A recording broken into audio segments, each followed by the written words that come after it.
সালামুন আলাইকুম ইয়া আলী মাদাদ। আজ খাতুনে জান্নাত সালামুল্লাহ আলাইহা শাহাদাত বার্ষিকী। সারা পৃথিবীব্যাপী আইমে ফাতেমা পালন হচ্ছে, কিন্তু আমরা ফিজা জেড কোম্পানির পক্ষ থেকে আমরা ইনকলাবে জাহরা সালামুল্লাহ আলাইহা পালন করছি। ইনকলাবে জাহরা আর আইমে জাহরা সালামুল্লাহ আলাইহার মধ্যে পার্থক্য। আইমে জাহরা হচ্ছে খাতুনে জান্নাত সালামুল্লাহ আলাইহার যে শাহাদাত বার্ষিকী, সেটাকে আগে 10 দিন পিছিয়ে 10 দিন হিসাবে পালন করা হয়। কিন্তু ইনকলাবে জাহরা হচ্ছে আন্দোলন, মানে মূলত কথা হচ্ছে ফাতেমা জাহরা সালামুল্লাহ আলাইহার আন্দোলন। এটা কিসের আন্দোলন? এটা হচ্ছে ওনাকে যেভাবে হত্যা করা হয়েছে এবং যে নির্মমভাবে শহীদ হয়েছে, সেটা কিয়ামত পর্যন্ত কেউ না কেউ এটা পৌঁছাবে।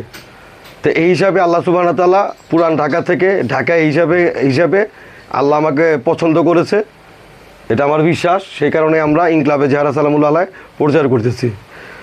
বনি সাকিফা মুর্দাবাদ, গাদি রেখুন জিন্দাবাদ। আল্লাহুম্মা সাল্লি আলা মুহাম্মাদ ওয়া আলি মুহাম্মাদ ওয়া আদিল ফরাজা।